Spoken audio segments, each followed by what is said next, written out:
So this is a weird video, I think, for me to record, but it's where my brain's at, and it's something that I wanted to chat with folks about and see what anybody thought about various things. So I'll probably be titling this video the very clickbaity sounding failure. And I just wanted to kind of look at failure, specifically in relation to, at least, at least at the start of this video, in relation to the tabletop role-playing hobby. It's a hobby that goes way back with me to the 80s. When I was a kid, my dad, he introduced me to tabletop role-playing games as a sort of exercise or tool for exploring storytelling because I was getting into writing. I was probably, I don't know, 11, something like that. And I was first real attempts to tell stories. And because stories were always important to me.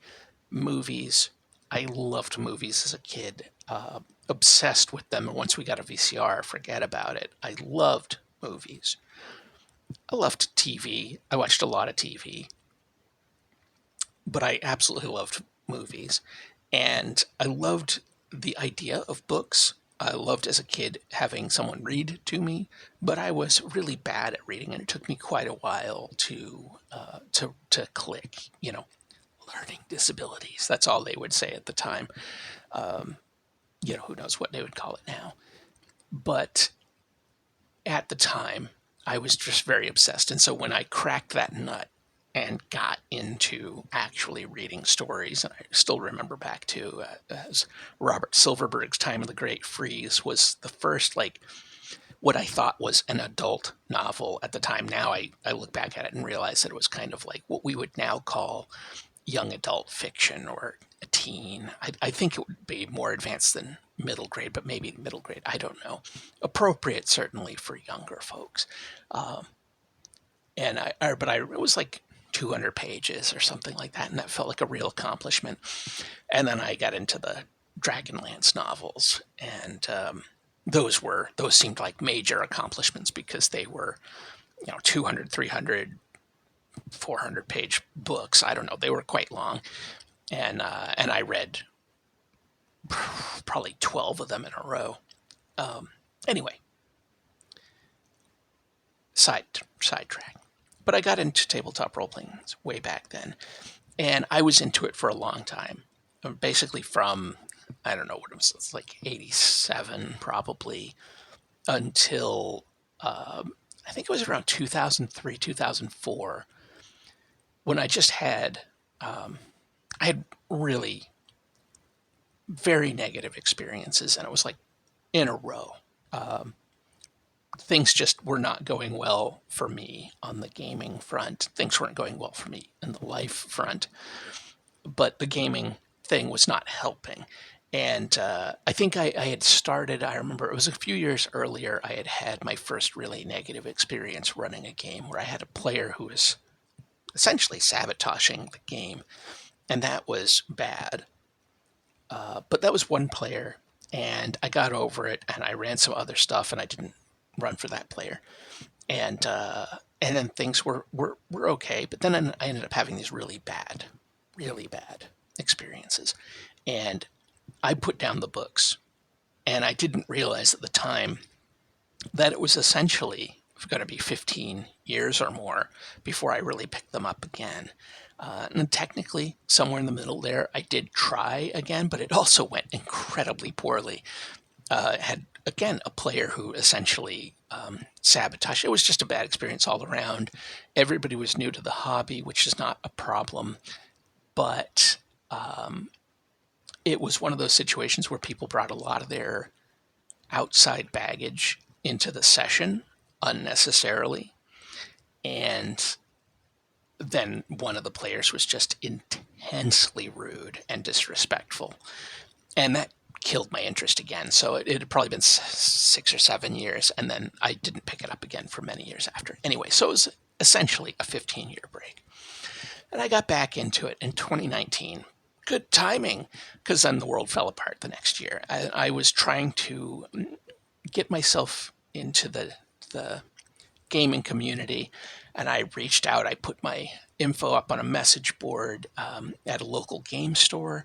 They were incredibly unhelpful. Like I tried multiple times to talk to the staff. They did not facilitate anything at all. And so I put my info up on a message board. That got me virtually nothing. And it just wasn't a great situation. I had a friend who I worked with who was into gaming, and so we tried a couple of times, and I did find one person who through my through the message board. I found one person, and they were looking for D&D. And so it even though I was really clear I wasn't running a D&D, and that was the thing I loved, is like I was very clear that I was not looking for D&D, and everybody who reached out to me was like, so D&D, because of course. So failure, failure to make connections. I'm a socially awkward fella, you know, didn't go well. And then the world fell apart and things went different. Now, during that time, I had some success. I ran Tales from the Loop for some friends over, Skype or something like that. I don't remember what website it was, but a video call with some friends, and it went well. And that prompted me, I think that was what prompted me to, at some point, get more into online gaming with friends, because I didn't like the whole virtual tabletop thing. But I got into gaming with friends, reconnected. I'd stayed connected with my friend Rob for all the time that I had moved away from Maine, but reconnected with a couple of other friends, and we did some gaming online, some Dungeon Crawl Classics and some other stuff. And that was great, although it eventually petered out. For various reasons, it kind of petered out. And I tried a few other things, and I got into playing Traveler, which I'm still doing a couple of years later. And so that was some success there. But I wanted the engagement of in-person, around the table play. That is important to me. I like that social aspect. As somebody who is socially awkward and prone to reclusiveness, I find that it is important to go against that grain and to put myself out there and to sit around a table with friends and play. So I tried here and there, and I got some one-shots going, and I have friends who I met through my wife, and my wife as well is part of this, who are very patient and willing to humor me by playing some one-shots. And it's been primarily Call of Cthulhu, because I find Call of Cthulhu's it's easy for me to run for the most part, and I find it tends to be easy to play with folks, and horror is an easier genre to get across, I find. I don't know. Maybe I'm wrong. But, I had moderate success with those. It was a reminder that I was very out of practice, and I would say that I've really kind of lost my mojo, as it were. I don't feel as comfortable, behind the screen, even though I typically don't use a screen. I don't feel as comfortable behind the screen as I used to. And anyhow, got some games going, but I wanted something long term. And those folks were not interested in anything ongoing. One shots here and there, one thing, but an ongoing, regular, even, once a month or biweekly or whatever, it's just not appealing to those folks. So I continue to look elsewhere. And I ran into no luck at the local game stores. And then I tried Meetup, and everything seemed to be so far away. And that's a kind of an ongoing problem. Even now, like I've moved into a major metropolitan area, and yet it's still about an hour for me to get to the game store. Okay, but I could do that. But it's like an hour and 10 or 20 minutes of walking to get to where the local club, there only seems to be one regularly meeting local club where they meet because it's not in the city. Uh, Literally a couple of weeks after I moved into DC, someone posted, I'd been looking for years to get some Dungeon Crawl Classics going on out in the suburbs. I was gone for like 2 or 3 weeks, and somebody posts, "Hey, I'm trying to get a Dungeon Crawl Classics game going in the town that I had been in." Anyway, so things go on, and I have more and more failures. Last year, I tried to get some folks in my neighborhood together. And, I reached out once and I got a whole bunch of interest. Cool. Didn't really get any follow up, though. Maybe it was my fault. Might have been my fault in the way I phrased things. I don't know, but I didn't get a lot of follow through on the interest. So I reached out again, and this time I got some follow through. And it was a lot less, but it was some. And I got, I think, 4 people finally to communicate back to me. And I reached out to each of them individually, and I heard nothing back at all from 2 of them. Nothing. And then I heard positive things back from 2 of them, so I arranged a meeting at a local restaurant, bar, pub, what have you. And one of them showed up. The other one completely ghosted. Like, as of the day before, was like, "Yeah, I'm going to be there. Yeah." And then nothing. Never responded to anything ever again. No message, no anything. That one person showed up. They were very nice. It was very friendly, but it was, it didn't become anything. Put it that way. And it wasn't that person's fault. But it just didn't, nothing came out of it. As somebody who has a hard time reaching out publicly and putting myself out there, that was, to have it fail so much was not an easy thing to deal with. But I continued. I've had a hard time getting into the local game community. I feel like everything has moved to Discord. Everybody wants to get together through Discord, which is a website that I have a deep and profound loathing for. Everything about how Discord works is like antithetical to the way my brain works, and I want to put my fist through the computer screen every time I sign on to that blankety blanking website. And yet that is where it seems like every game store and every gaming community has all migrated all of their message boards, all of their everything over to Discord. I hate it. But there it is. So I try real hard, and I get crickets. That's right. Nothing. Can't get anything going. A lot of people who say, oh, I'm interested. Oh, okay. How about nothing? I went to the local game store. They were doing a in-store play of a game that I was interested in, and I went in, and it costs money to join this group, and I would argue that it costs more money than it is worth to play. But I was like, I'm putting myself out there. I'm going to meet some people. It's going to be great. And I went in, I paid the money. The game was fine, not worth the price, but it was fine. And there was definitely somebody in the group that worked out well, gave contact information, didn't hear back for a long time, then heard back, cool, and then nothing. To the wind once again. So, still nothing. Part of it comes down to, and this gets into my obsession with urbanism, but it is partially the third place aspect.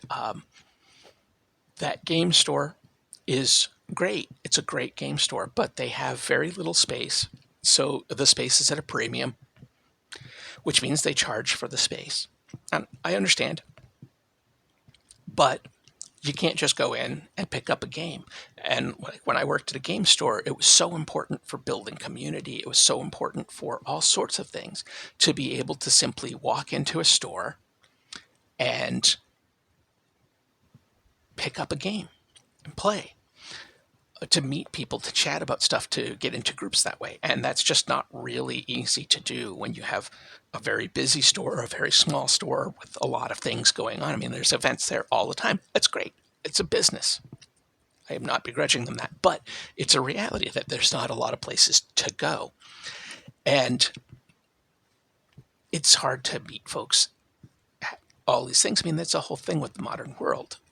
And even in an urban setting, I am in a city, a real honest to goodness city. I am not in the suburbs. I am not in the country, not anymore. And it's still difficult to meet people, especially if you are somebody like me who's socially awkward. So, again, failures. Where do you go to meet people? You go to the bar. Well, that's disingenuous. It's also a business. It's hard to meet people. Music loud. I don't find that to be a decent place to go. Libraries can be good. They can be difficult. It's hard to strike up a conversation with somebody at the library because they don't want to talk to you because they're there at the library for their own thing. But also, like I ran into, certainly out in the suburbs, the library gave you free use of a room, but you had to check in every hour to see if you could continue to use the room. And I'm like, well, that's not very good. And I don't think that's true in the city necessarily, but anyhow. So we'll just say it's been a lot of failure in trying to get stuff together. And then you add to that, your friend groups. Everybody's got jobs with crazy schedules. Everybody's got other interests and kids and all these things. And even living in an urban area, everyone is so spread out. I mean, our friends are 45 minutes to 2 hours away. And that's like, even in a car, if I hopped in a car, which I do not own, if I hopped in a car, it's like an hour drive to a friend of mine's place. It's an hour and a half to another friend's house. It's crazy. And then, you add to that they don't necessarily live super close to public transit. I am a public transit guy. It becomes extremely difficult. All of this brings me to a recent attempt to run Shadow Dark. And I think it was running Shadow Dark that got me thinking about failure, because it was a colossal failure. Now, it was for my wife, so it was confined, and it was not a colossal public failure for me or something like that, but it was bad. It was probably the worst performance as a GM I have ever put in. Like, things that I know how to do, I didn't do. It was awful. And that's not being overly harsh. That's not, I mean, it was objectively a bad job, So it got me thinking about failure, and it got me thinking about the way I have approached writing, and the fact that I have barely been able to put pen to paper for over a year. It's been about a year since I even touched my novel. And we're talking like the novel, I'm about a third of the way through I don't want to say the final draft, but the final draft before I would have somebody professional look at it. About a third of the way through that draft, with countless hours and years behind it. I'm that close to being finished, draft after draft, and rewrite after rewrite, and redesign, and all this sort of thing. And I'm about a third of the way through the final draft before going to an editor or whatever. And it stalled. And I stalled out for a lot of reasons. And then the longer you stall, the harder it is to start again because there's like an emotional, psychological inertia. And I lost my best friend of 30 years, who was also my sounding board. And he had been for years. I would always, anything I wrote, I would send a draft to him, and he would have a lot of stuff to say, and he'd catch things that I didn't. But also, the thing that was important with Rob was that he got back to me with like constructive criticism, but he also understood what I was going for. He like understood the genre and the references and all of that, and I found that not a lot of folks did. And the other person who did was my father, who passed last year. So the two people that really kind of got what I was going for are no longer around, which makes it hard to want to continue working on the thing. And I know that's like depressing. And I know that people suffer loss. It's not like I don't understand that. And people go on, life goes on. That's the reality of things.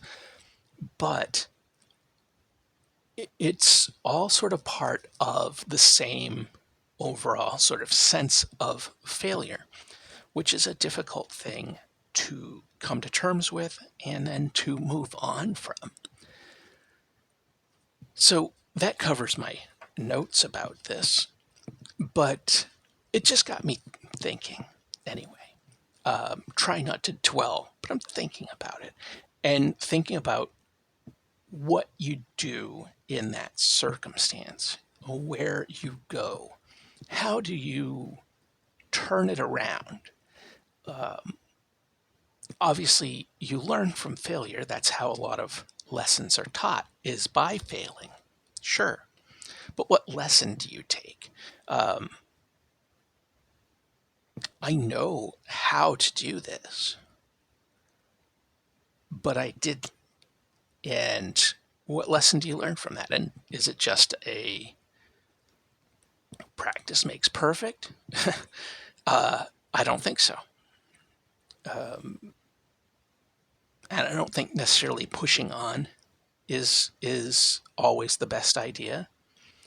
And it's the same with like trying to get into a game group. You know, I've had a lot of great ideas given to me. Oh, check out Meetup. Great. Nothing. Check out Discord. Great. Nothing. Go to the game store. Cool. Nothing. And right now the job I have is not a job that involves a lot of interaction with people. So it's not like in days past where I might have recruited coworkers. That is not really an option with my current job, as much as that would be entertaining. But I won't get into that. But anyway, yeah, just a weird sort of thing. Just thinking about failure and where I go from here. I guess it's got to be up, right? All right. On that bummer of a subject, move on to something else. So until next time, take care.